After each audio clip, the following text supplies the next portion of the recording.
Bienvenidos hermanos y amigos al estudio de la palabra de Dios.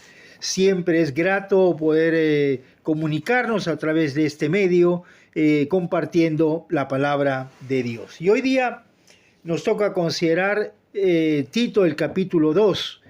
Hemos venido desarrollando el capítulo 1, donde hemos visto pues algunos requisitos, algunas características que debe tener el anciano. No estamos hablando de un anciano pues capacitado, un anciano, se le llama así porque de alguna manera tiene mayor conocimiento de la escritura y es levantado dentro de la iglesia.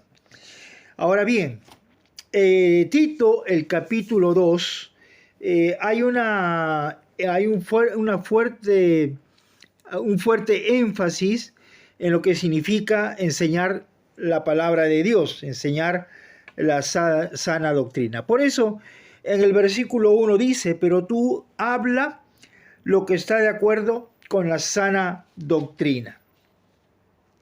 Ahora, la sana doctrina es importante porque cuando no se comparte la sana doctrina, comienzan a salir herejías, comienzan a salir tergiversación de la palabra. Por eso era importante enseñar la sana doctrina. Y le dice Pablo a Tito, le dice, tú habla lo que está de acuerdo con la sana doctrina.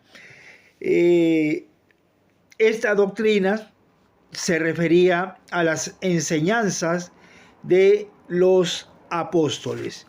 En el libro de Hechos, el capítulo 2, en el verso 42 dice, y perseveraban en la doctrina de los apóstoles, en la comunión unos con otros, en el partimiento del pan y en las oraciones.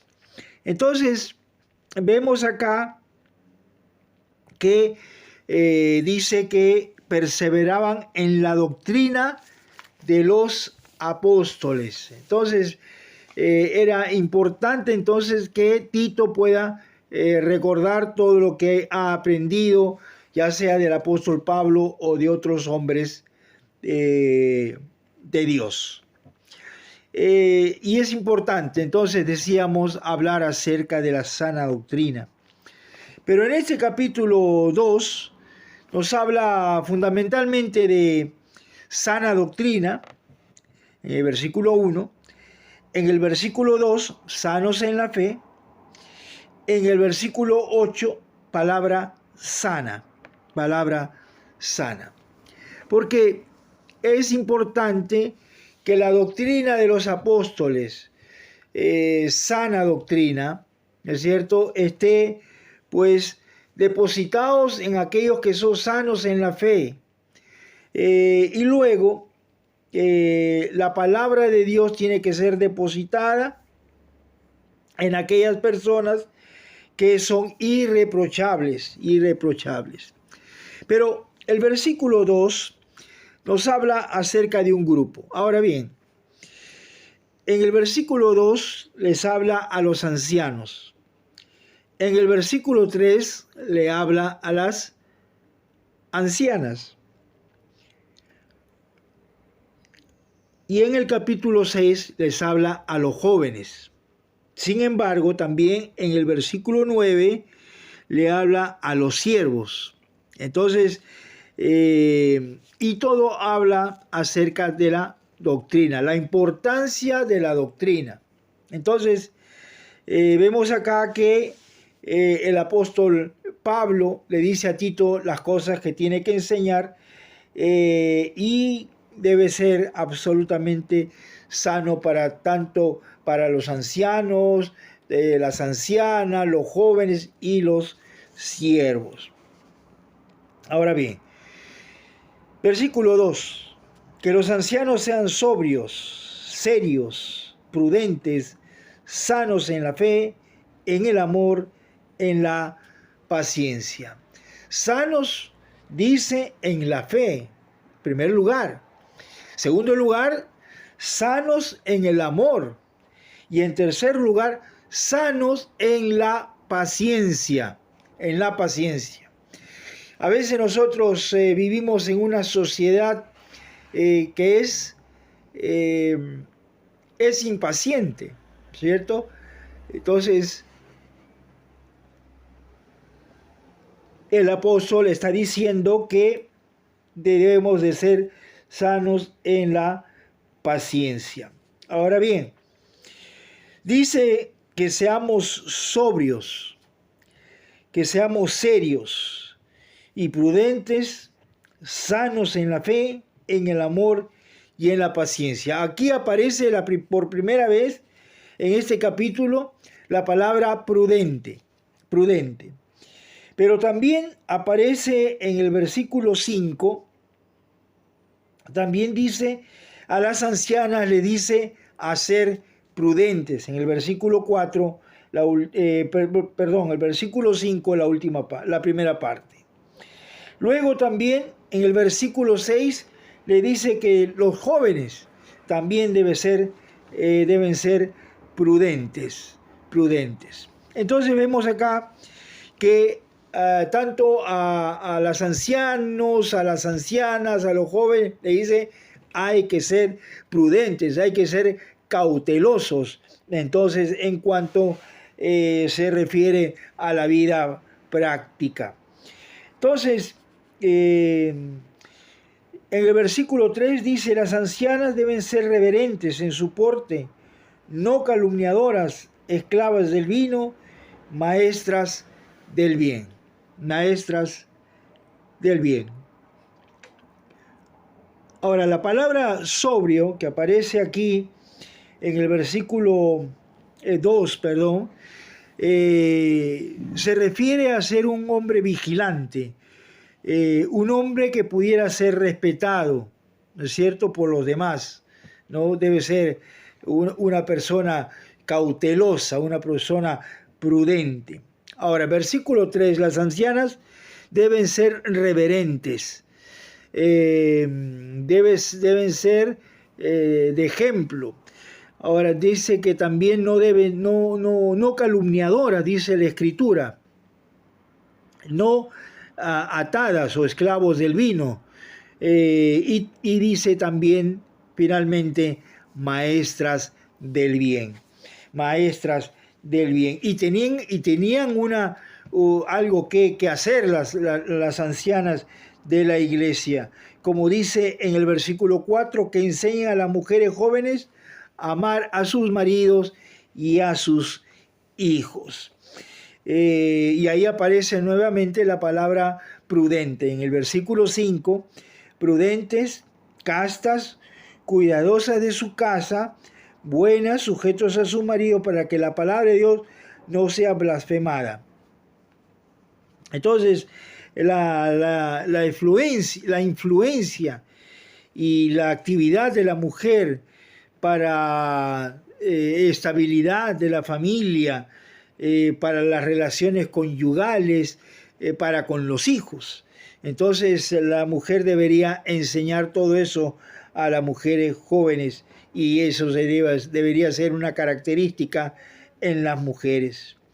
Pero dice el versículo 5, dice, cuidadosa de su casa. Vale decir entonces que deben tener su casa pues ordenada, sujetos a sus maridos, ¿no? Entonces debe estar siendo respetuosa para con su esposo. Versículo 6, exhorta a sí mismo a los jóvenes a que sean prudentes. Nuevamente la palabra prudente. Entonces dice, anima a los jóvenes para que sean prudentes, cautelosos, para que se cuiden de las cosas que están viviendo en ese tiempo. En el versículo 2, en el versículo 5 y en el versículo 6 nos habla de esta palabra prudente. Y creo que nos llama a nosotros poderosamente la atención. Presentándote tú en todo como ejemplo de buenas obras, en la enseñanza, mostrando integridad, integridad y seriedad. Entonces, vemos acá que el apóstol Pablo va más allá con Tito y le dice, tú tienes que ser el ejemplo, tú tienes que dar el ejemplo, Tito, para con la iglesia. Versículo 8, palabra sana y reprochable, de modo que el adversario no se avergüence, de modo que el adversario se avergüence y no tenga nada malo que decir de vosotros. Entonces, palabra sana, nuevamente se menciona aquí. Dice palabra sana e irreprochable, de modo que el adversario no tenga, que el adversario se avergüence, ¿no? No tenga nada que decir contra nosotros. Versículo 9, exhorta a los siervos. A los siervos los exhorta ¿a qué cosas? En primer lugar, a que se sujeten, a que hagan bien su trabajo. Segundo lugar, también dice que no sean respondones, que no se pongan de boca a boca con el jefe o en este caso con el amo, ¿no? En tercer lugar, dice no defraudando, no engañando, no mintiendo, sino cumpliendo con todo el trabajo que está por delante. Y debe ser de la siguiente manera, mostrándose fieles en todo, para que se adorne la doctrina de Dios nuestro Salvador. Interesante cómo el apóstol Pablo utiliza para que en todo adornen la doctrina de Dios nuestro Salvador. Y luego versículo 11 al 13, vamos a ver, en primer lugar en el versículo 11, dice, porque por la gracia de Dios se ha manifestado para salvación a todos los hombres. Ahora, aquí se habla de la universalidad de la gracia, porque es para todo ser humano que se acerca a Cristo. En segundo lugar, el poder de la gracia.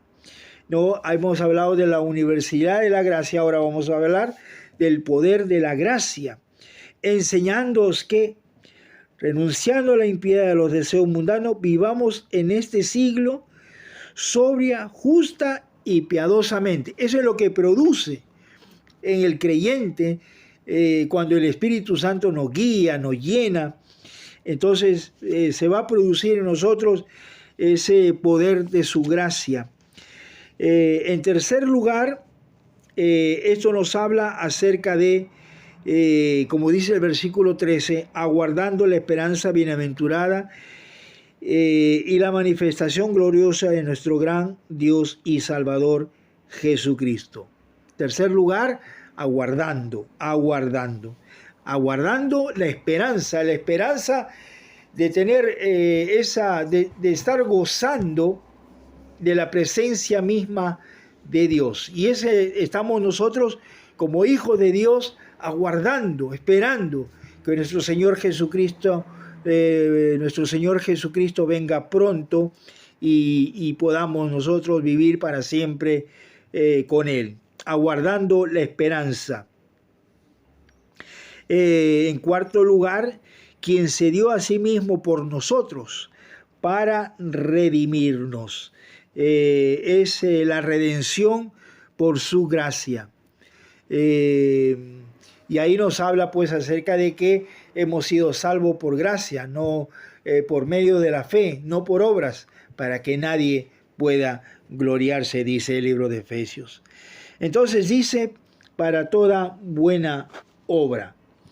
Y luego termina entonces el versículo 15, cuando el apóstol Pablo le dice a Tito, esto habla y exhorta y reprende con toda autoridad. Nadie te menosprecie. Entonces, ¿Qué es lo que tenía que hacer la iglesia? Dice el versículo 12, dice, renunciando a la impiedad, a los deseos mundanos. Eso tenía que renunciar la iglesia, porque los enemigos del evangelio estaban tratando de entrar a través de la iglesia y desviar a otros. Entonces debemos tener cuidado con estas cosas. Debemos tener cuidado con no ser calumniadores, no ser esclavos del vino, o sea, las ataduras que tiene el vino, y maestras del bien. Eso es lo que en este tiempo Dios nos ha dado estos encargos. Así que, hermanos, usted puede seguir estudiando la palabra de Dios, sacar más enseñanzas de lo que hemos mencionado en este tiempo. Que Dios los bendiga a cada uno de ustedes y será hasta el próximo estudio.